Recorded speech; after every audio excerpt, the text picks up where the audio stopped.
plants are trying to kill you. Breath is literally depression. Weetabix is fucking junk food. Described by many as diet cults, the threats of these groups are very real. While some have been around for hundreds of years, they've recently risen in popularity. There is a very scary, cultish side. Often positioned as a cure to all of your problems. Liver King, the public figure, was an experiment to spread the message. Why are you obsessed with eating, bro? Well, why not? And you know what they say, you are what you eat. We can laugh at some of these, but there's a much more sinister side to this. For the past 10 years, I've tried to find the best diet, only to discover a world shrouded in disorders, fallacies, and guilt. The ultimate cleanse ever is a bananas-only diet. So what does nutritionist Matt Fitzgerald mean when he talks about diet cults? Why do they seem to be becoming more of a threat to the people you know?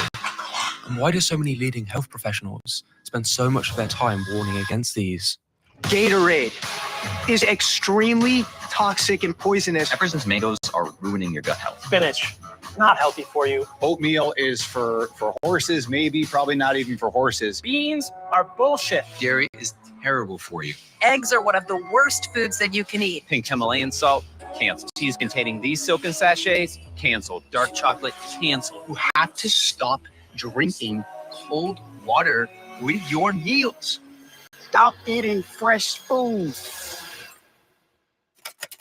2013, the cotton ball diet started trending on social media, in which little girls would only eat cotton balls soaked in juice, a weight loss method popularized in the modeling world. It's not that bad.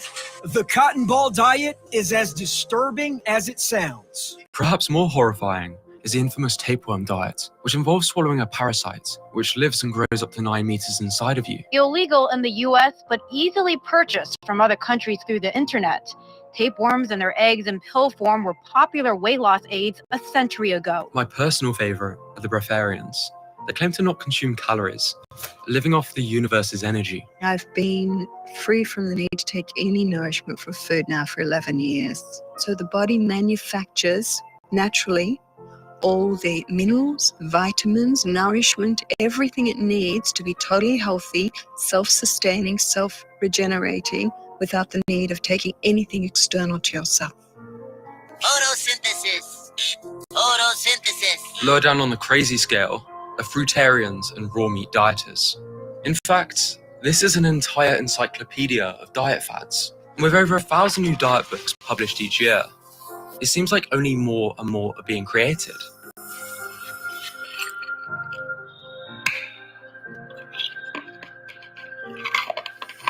Natural selection, right? That's what I used to think, until I realized most people fall for something similar, myself included. Perhaps you want rapid weight loss, have debilitating chronic illnesses, or just want to be a healthier person. Maybe life isn't going so well, and you just want to feel in control of something. You want to gain muscle, lose fat. What better place to start than with your diet? You're told it's the food you're eating which is why you're ill. You may have tried to diet before, but it's because you still consumed bad foods that slow down your metabolism. The reason you don't have optimal health is because you're not eating like your ancestors. You're probably presented with testimonials, scientific evidence for the diet. On paper, it makes sense. What have you got to lose? And this is the allure of fad diets. A short-term popular diet trend that makes false promises for quick weight loss or health improvements. It is not standard dietary recommendation. In the past, some of the craziest diets were a result of scientific oversimplification, influential trends, and the desire for something novel. Today, the desire for an ultimate solution is even stronger. A recent poll found that the average person attempts 2 fad diets a year. The secret is actually not so secret. Simply following general lifestyle principles that have been well established for decades. But you know, I'm not going to click on that Instagram ad. Exactly. The internet has made information more accessible, allowing influencers to offer a wide range of niche health advice, a warmer alternative to the clinical advice from cold doctors and authorities. So we are actually high sugar creatures, and that's what we thrive on. You know, that's why we have a sweet tooth. These influencers often promise to cure diseases, improve appearance, health, and provide guidance on the correct way to eat. You want to heal all those diseases? You go to this. If you want to stay diseased, you know what you're eating. This. Humans are apex predators, top of the food chain. What other apex predator eats salad? Good evening, everybody, and welcome to another edition of Speak Your Mind, the show that lets you, the viewer, wherever it is that you're watching us from, whether it be YouTube, Facebook, whether it be Tuber, anywhere here in Canada, anywhere around the world, speak your unfiltered, uncensored truth. And today, we are talking about fad diets. No, not fat diets, fad diets. In other words, the question that we want to ask you, is it something that's realistic? Is it a realistic fix for weight loss? Or is it a risky trend that neglects long-term health? I'm not here by myself. First and foremost, I have Mrs. Audrey. Miss Audrey, good evening. How you doing? Good evening, Pastor. I'm well, and welcome all again to another edition, like we said, of our show, Speak Your Mind. We'd love to hear from you, and as always, we have prepared our Telegram poll that you can go ahead and scan the QR code and vote on the following. We have the question as we presented itself, and we have the following, answers that you can choose from. That it says, who doesn't want to see a fast result? Whatever works for you, and just pass me a burger, you only live once. And we're going to be announcing the results. We want to hear from you and share more comments that you have to share with us here on our show. You can contact us through our social media platforms and speak your mind. Thank you so much, Miss Audrey. And if you weren't able to see on the video, we had the homie Liver King. We have people right here in the studio with us. First and foremost, we like also being called the Liver King, but that's a question for another to be answered for another day. We also have with us Miss Lupita. Miss Lupita, if this person wants to send us a message, if they want to talk on the phone, they can definitely do that with what number? Yeah, so you guys could definitely call us also at our helpline, which is 877-785-8700, or even send us a message through our WhatsApp, which is 437-233-9815. And we're going to be reading everyone's comments here tonight on the program. You got keto diet, you got an Atkins diet, you have a whole bunch of, you got plant-based, you have vegan, which other one? A carnivore, a positive I saw breathivores, whatever that means. But we want to show you our next video, so please pay attention, stick around, and then later we'll let you speak your mind. We'll be right back.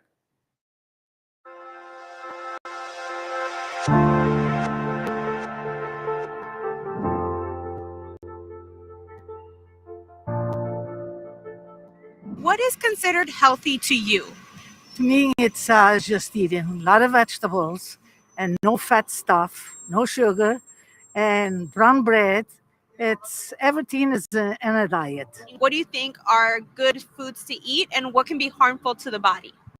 Well, I think what we call healthy food, we're not. Because if you even read the instruction on most of these healthy things, there are things in there that we are not supposed to eat. The best food to eat is what we grow. You never know. The food depends on the food.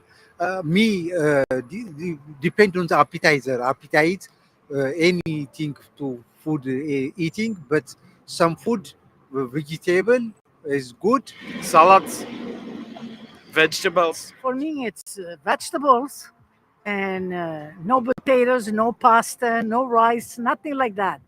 It's just more, that's quinoa and something like this. Yeah, that's no French fries, no ketchup, nothing like that. Meat is not good for us. No matter how they tell you must eat protein and this and that. I don't eat red meats and I don't eat pork. Don't eat too much red meat and chicken and fish. More fish I eat. And what do you think can affect a person's body besides, if they go to extremes of eating because they want to lose weight, these diets that they're doing? Do you think it can be harmful or helpful to the person? Well, it can be harmful.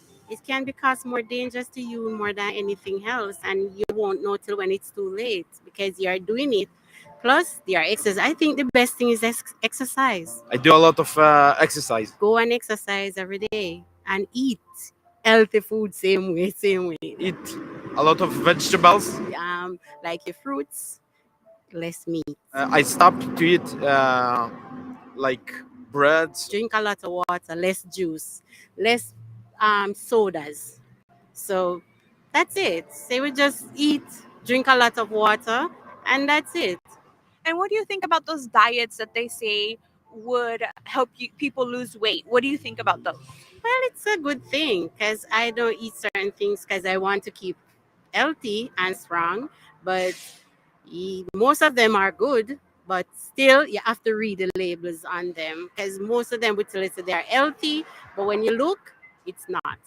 They are being stuff that definitely not for our body. But they are putting it out and say, yeah, this is good for us. No. Keto diets, juice cleansings, and sort of things to lose weight. What do you think about those? This is for the new generation.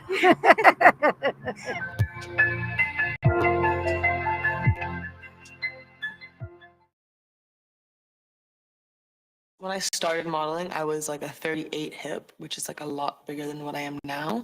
I'm like a 35 now, which is not like huge, but in modeling, it's like huge. I'm a model. I'm a model. I'm a model. I'm a model.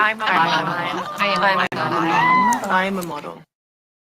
A couple weeks before my first season started, my ex-boyfriend and I got in a giant fight. I kind of went to this like really, really low place where I just like couldn't eat, just kind of lost like a lot of weight from that. And then when I went into my agency and I took digitals, I got all these options. Was when I was like the sickest I've ever been. I went to meet with the agency and they measured me and they told me that I needed to lose, I think it was like 2 inches off my hips and maybe 2 off my waist. I was a perfectionist. So I associated doing a good job with modeling with losing the weight. So I did. And it started out as just being more mindful, I guess. And then it did escalate and escalate and escalate. My lowest weight was 98 pounds when I was 17. And that was after I had just done a very successful season in Paris. There was one casting in London. I was 17. I remember walking into the room full of people, and the designer gave me this bodysuit to put on. There was no changing room. She made me just get naked. And she took one look at my body and kind of snickered and laughed, said, "That's not going to work." And then walked out of the room, left me there naked to put back on my clothes in a room full of people. When you're 15, you already have all this pressure all over, you know? And to have everybody watch you grow up and just judge you and all that kind of stuff was tough, you know?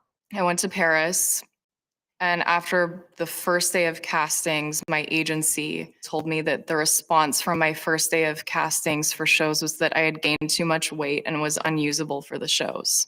We flew home the following day, and the day after that, there was a headline on the front page of the fashion section of the Wall Street Journal that said, model Allie Michael sent home for being too fat. To have this expose on the thing that I felt most insecure about in my life, reaching everyone, was absolutely mortifying. I don't know. I feel like I was publicly shamed. But, you know, I also just, it shouldn't be a big deal, really. But it did affect me at the time. I wanted to hide. And I didn't want a lot of people kind of, putting cameras in my face and putting me on front covers of newspapers. What I was receiving for many years was that my body was not right. And it's almost impossible to erase that. And I thought,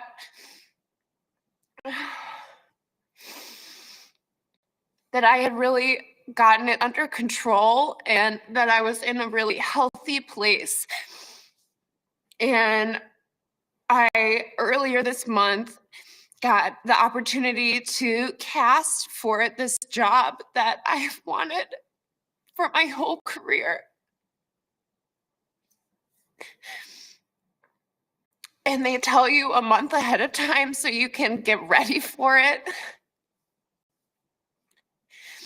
And the entire month was like torture for me. Did you get the job? No. I came into this industry as a teenager and then I hit puberty and I was no longer that teenager anymore. I had boobs and, you know, my body wasn't as stick skinny anymore. So I was pressured to go back to being that runway girl. I almost was told that like modeling was done for me. And then Sports Illustrated kind of relaunched my career. So it was a really amazing moment because it was me being me on the cover of a magazine and fully being accepted and embracing myself. You don't just take the picture and go home and then you don't know what happens with it. This image where I've put myself out there in this way, or I've been really vulnerable and real and shown it all and just gone for it, has helped in some domino effect this woman look at herself differently, put on a bikini, go to the beach, have fun with her friends, and it completely changed why and how I do this job. People are always like, how are you so confident? Like, where did you get it? And it's like, yeah, I opened up a box and I just like wore it today. But like, I worked really hard to be 26 and like, okay with who I am and to do what I care about, which at the end of the day is just creating space for more people to feel seen. I booked the editorial and was freaking out and didn't really know that that would be the turning point of my career. Once I saw the physical cover and my face was there with the masthead, it felt like time stopped. And now we started, for sure, a new chapter. And we're back with all of you. Ms. Lupita, do we have any comments regarding our topic? Yes, we do. We have people that are sending their comments right now. We have Zimbe that says, all diets work. In the end, it's calories in and calories out. Most people say diets don't work because they chose the most extreme diets in order to lose weight as fast as possible. But this just leads them giving up on their diet because they didn't think it would be that difficult. People need to realize that following someone else's eating habits won't help them. They need to design a diet that works for themselves, meaning eat what you would normally eat, but less. Add exercise for more calories out, and bam, you'll lose a pound a week. Sounds too slow? Well, you're gonna give up if you do any other diet, so might as well start losing 1 pound a week now instead of later. And we have Emmy that says, I think people take intermittent fasting too far. I don't think it's such a bad idea if you're quite large already, but there are some very slim people pushing the fasting limit for over a week. I fast, but I certainly don't make it my life. It's just the human mind always that has to go to extremes. Now, Ms. Lupita, in any moment of your life, have you ever done one of these insane diets? Yes. What has been your experience? Tell us a little bit more. Well, I had learned or heard about now the HCG diet, and I had done it. It does take about 21 days, I think. Okay. So it's 3 weeks, and it's whoever doesn't know what it is, you get injected, right? And you literally, kind of like daily, you lose a pound. So the thing about this diet is that you have to go on 500 calories a day. So that means you either eat 100 grams of chicken, 100 grams of fish, shrimp, and like absolutely nothing else. You drink a bunch of water, no sugar, and that was pretty much all day, every day. And I obviously, by the end of it, was very tired of it. I did lose around 25 to like 30 pounds. 3 weeks. Yes, in 3 weeks. So that was a pound a day practically, or 2. And it wasn't the easiest because by the end of the day, I just wanted to eat. I prefer my regular food, and my body did have different reactions to it. So I did see the result fast, but I did see the extreme weight come back. Now, Ms. Lupita, when it comes to diets, do you think people are just worried about losing weight, or do you think people are just worried about changing their eating habits?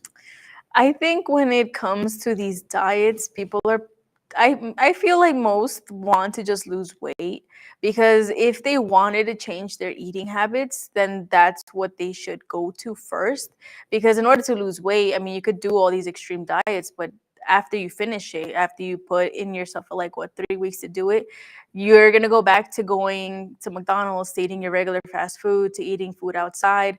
And that's where you end up gaining the weight back. I remember doing the diet and I just wanted to lose weight. I didn't necessarily want to start new habits because I wasn't fully mindful about it. So I think when people do these diets, they should start eating correctly and then, you know, seeing that progress, even if it's a slow progress.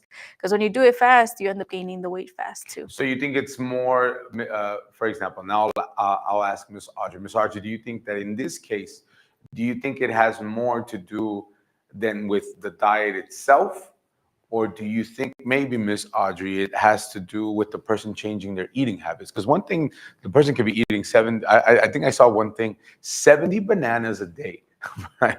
So you think it's more on the diet that they have, or do you think it's more on their eating habits?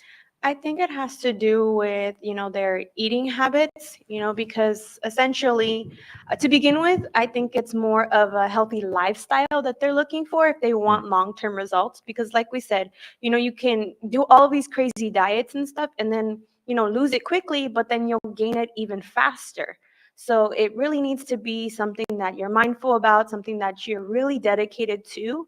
That's going to help you as well as not harm your body, you know, because a lot of people don't really research, you know, they see maybe a TikToker an influencer that they follow, they do the same diets, you know, expecting the same results, but sometimes little do they know it's going to affect their long-term health.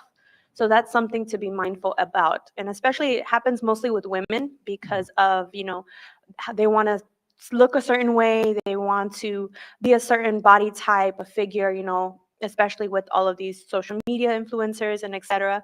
So they're mostly usually doing these diets because of that, and they don't really realize how dangerous it can be. They're just looking for that quick result and then, you know, just, you know, not really looking into the long-term effects and the harmful things that can happen. The moment homie said don't drink a cup of water with your meal, I was like, yo, something is wrong. There's no way. The moment the other guy said, don't eat spinach, that spinach is bad for you, something is wrong. But do we have any comments regarding our topic, Ms. Audrey? We do, Pastor. Something similar as a comment that was mentioned before. Fran, that says like this: eat what you want, but in moderation. Also, exercise is important, even if all you do is walk around the block. We also have Valerie that says like this: I lost over 100 pounds on a low-carb diet in a year. I guess I had a lot of water to get rid of. I am off all the 6 medications I was on, reverse fatty liver disease, and am no longer pre-diabetic. The food I ate is fantastic, and I don't plan to ever go back on a high-carb, highly processed food. Most importantly, the science supporting low-carb lifestyles has exploded in the last few years. The low-fat diet is the biggest fad ever created. Do the research. I definitely recommend it. So someone that commented based off of this fad diet that seems to be in favor of it. But let us know what you think. Don't forget to scan the QR code for our Telegram poll that we will be announcing the results during our program. Thank you so much, Ms. And there's this new thing that we saw on social media. We didn't have time to prepare it, but it has to do with a guy who's doing a different type of diet where he's just not eating anything. He's just cleansing his body. And I think so far he's been on 13, 14 days of not eating nothing. And every single day he updates his progress on how he's been feeling, on the reactions that he gets. Or after like day 8, he said, I don't even use the bathroom anymore. And so all of these things, whether it's something that you want to see quick or something that you really want to take in for you, it's good for you to do your research, study, see what's up. That way you make your decision. But I want to go into our next segment. So pay very close attention and we'll be right back.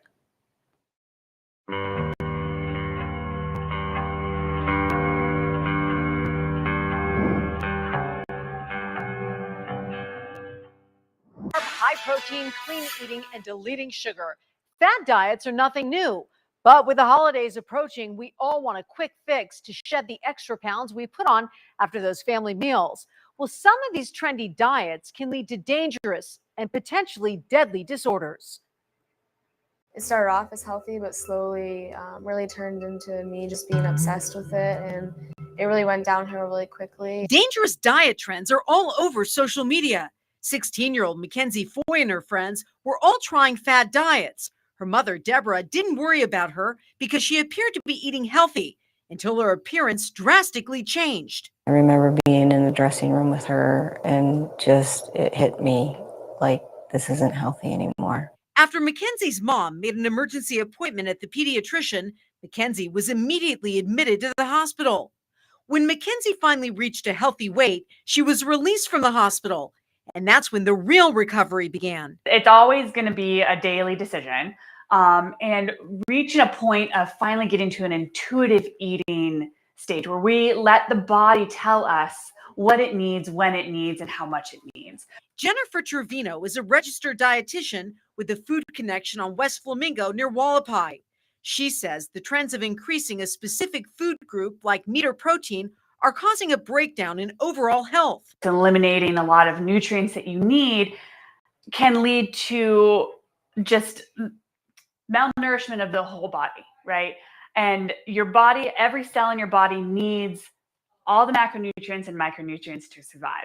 Lori Jablonski has seen her weight yo-yo her entire life. There was many diets, and I was diagnosed with anorexia. That's why seeking out help will make sure you're getting the right nutrients all the time. Plus, it's also a very trying and psychological aspect of trying to fight these urges to diet and feel a certain way and look a certain way. Jennifer says people need to know that diets don't work long term. In fact, they fail 95% of the time, and we spend $60 billion a year on dieting. So it's important to have a recovery plan, including a healthy relationship with food. We can't say, I can have everything, I cannot have that chocolate, because that's all your brain is going to obsess over. So everything is on the table, everything in moderation. That's where we have to be. So what should we do? The FDA recommends maintaining a balanced diet for weight loss. And the general rule is to see your doctor before starting any diet. As for Lori, she's happy to report she's on her way to a healthier life. I need to come first, and I need to take care of myself so that I can take care of my family. She's so right. You have to take care of yourself first. And it's so easy to do these fad diets and stuff like that. They're so appealing and they're so quick, and that's what everyone wants, is quick, immediate results, and they want to see it. Yeah, I've kept off about 30 pounds in the last few years, and it's just by moderation. I let myself have the little things every once in a while. It's the boring answer, but it's the correct one, right? True. Moderation is key. Yeah. All right, Trista, thank you.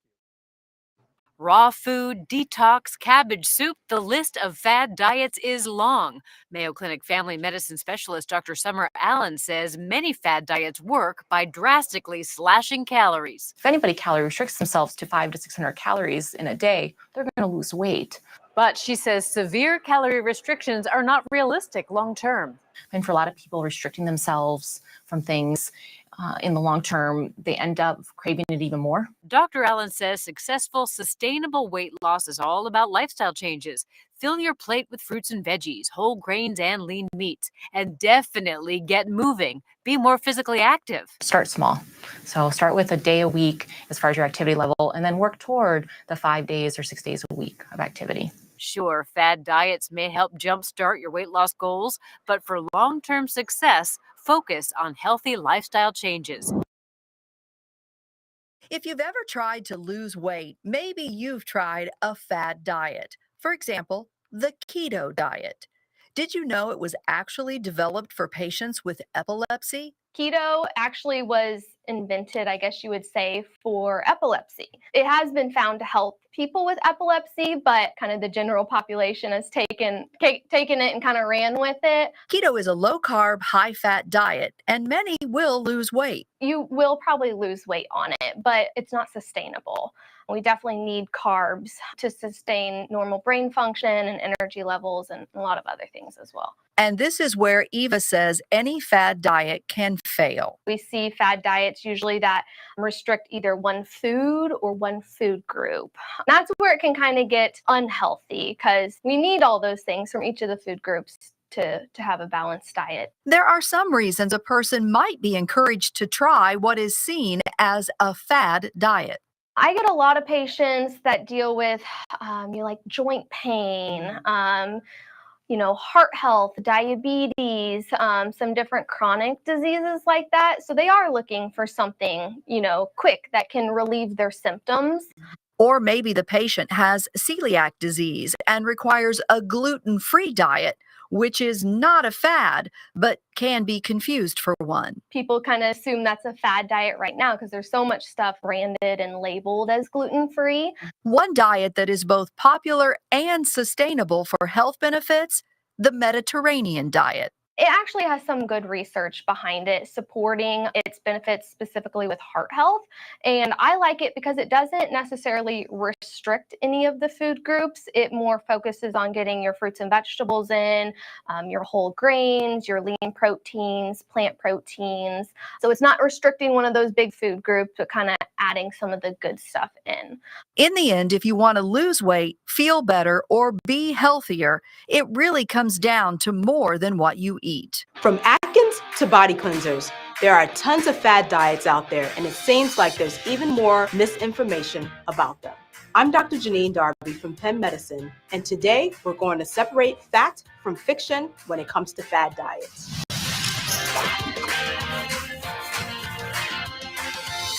Myth number 1, it can be dangerous to lose weight quickly.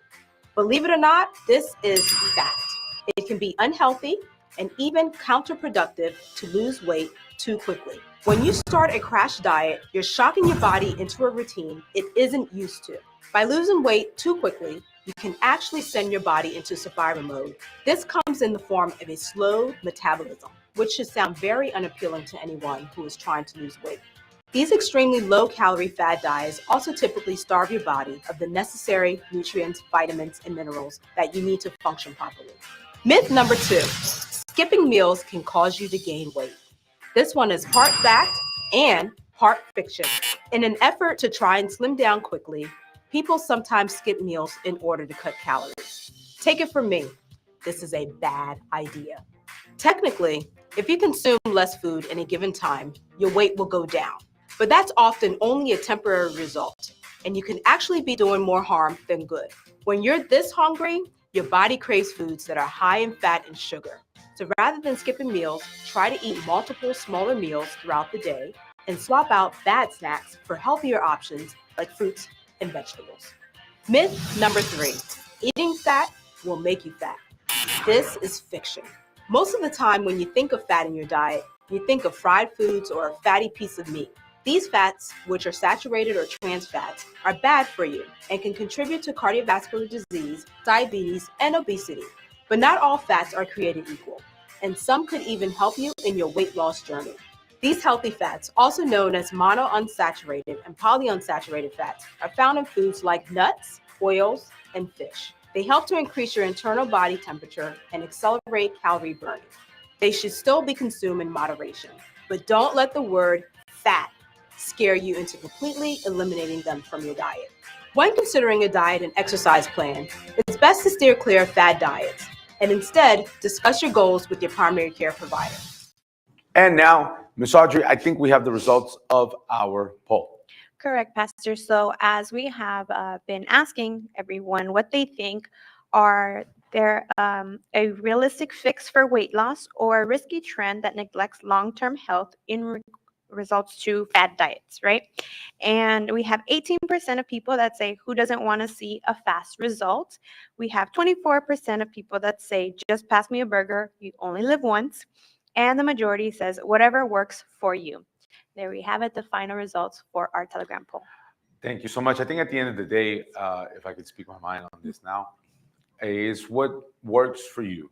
I think when you cross the line of something that leaves you completely starving, sleep deprived, something that really does more take a toll on you than anything else, because not eating for a couple hours, I can understand. Not eating for a long period of time, that's something else. But whether it's a diet, whether it's a decision to make better choices, all in all, it has to do not even so much with you taking care or you wanting to look a certain way, but for your health. Because there are sicknesses, and majority of those sicknesses, whether that be in the kidney, whether that be in the lungs, whether that be in any part of your body, majority of them has to do with what you eat. And maybe you're somebody who right now who's watching us and you feel sick. Maybe spiritually speaking, you feel sick. You feel empty. You feel as if there's no way out for you. We tell you, just like the pastors prayed in the beginning of this program, that there is a way out.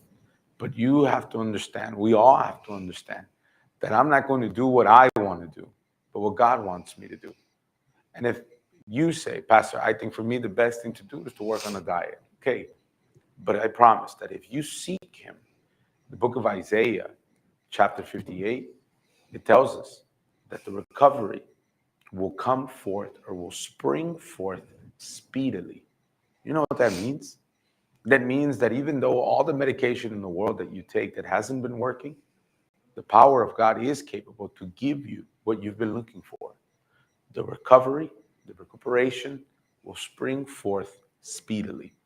That's a promise. And if you want that promise to be completed in your life, so I invite you this Sunday at 10 o'clock in the morning in our Gathering of Faith and Miracles. The address is right there. If you want, you can take a photo, you can take a screenshot, you can write down the address, 2420 Dufferin Street. We're right there in the corner of Bowie Avenue. Bowie Avenue, Dufferin, about a block and a half from Eglinton. If you want help, if you say, Pastor, you know what? I want to put an end to what I feel. I want to put an end to this suffering. Well, then you have the opportunity to change your life. I want to share with you the story of Erica, somebody who also was depressed, somebody who had all of the problems affected to the extent where she was empty, where she didn't feel good. I want you to pay attention. And if you're watching this right now, it's not a coincidence. It's not luck. It's not a casualty. It's the power of God reaching you to show you that there is a way out. I hope to see you Sunday at 10 o'clock, 2420 Dufferin Street, and that you accompany this story. God bless. See you soon. When I was a young girl, I was molested by a family member, And so I held that inside of me, that pain, that hurt. He took advantage of the opportunity that I was young, and we were left in the room alone that day.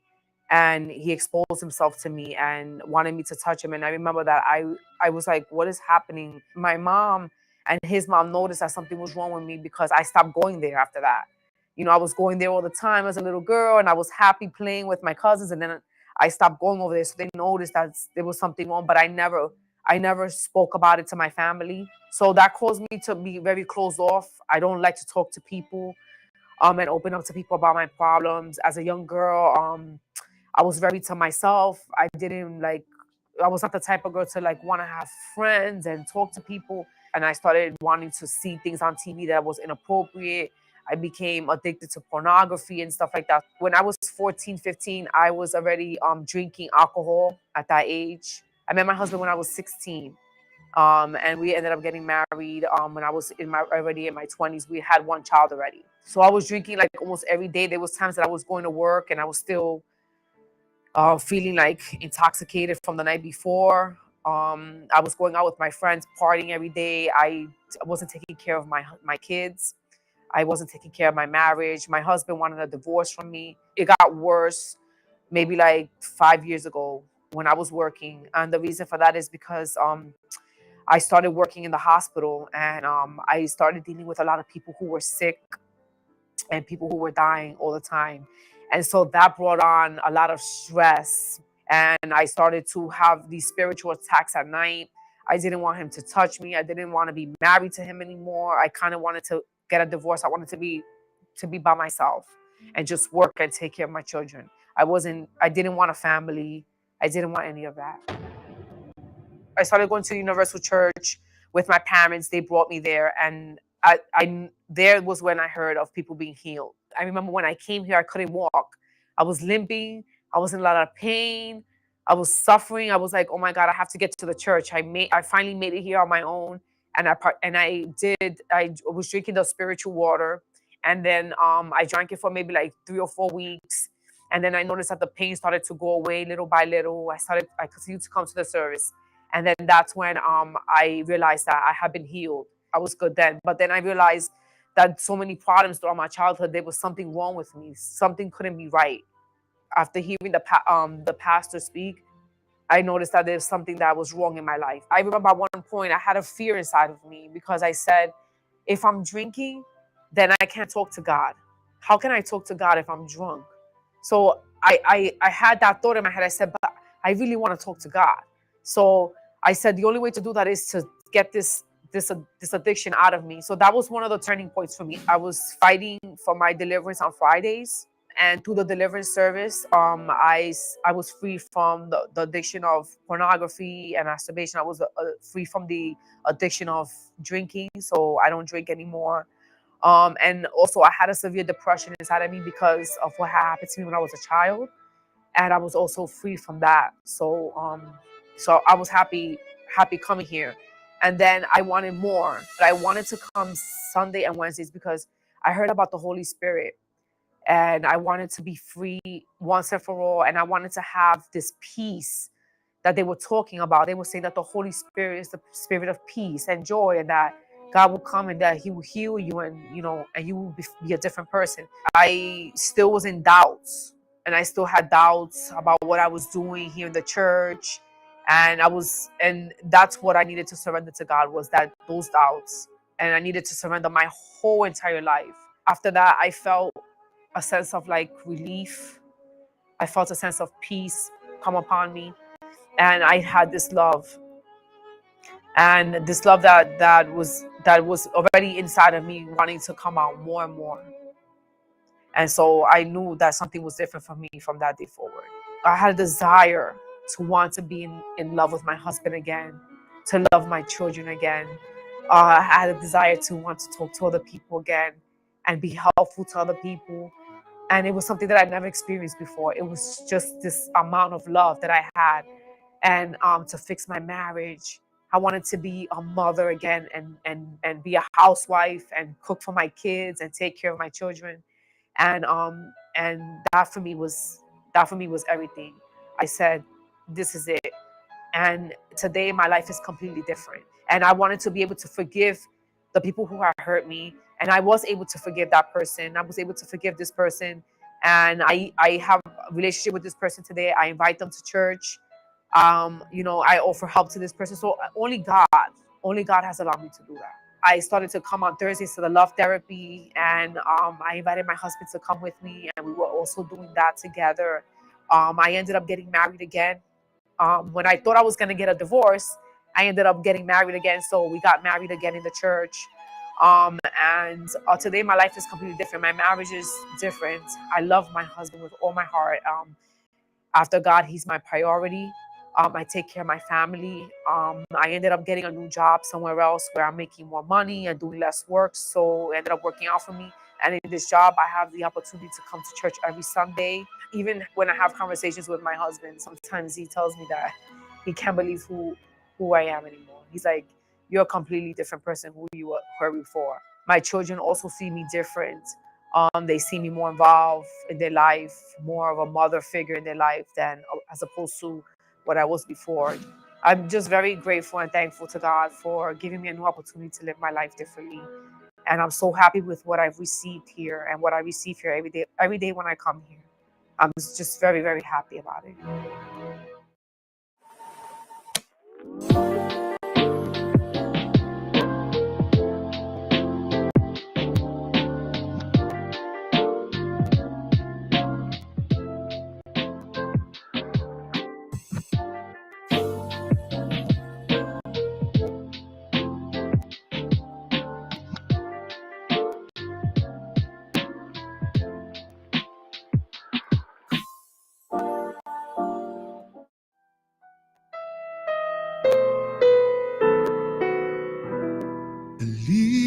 Lift up my eyes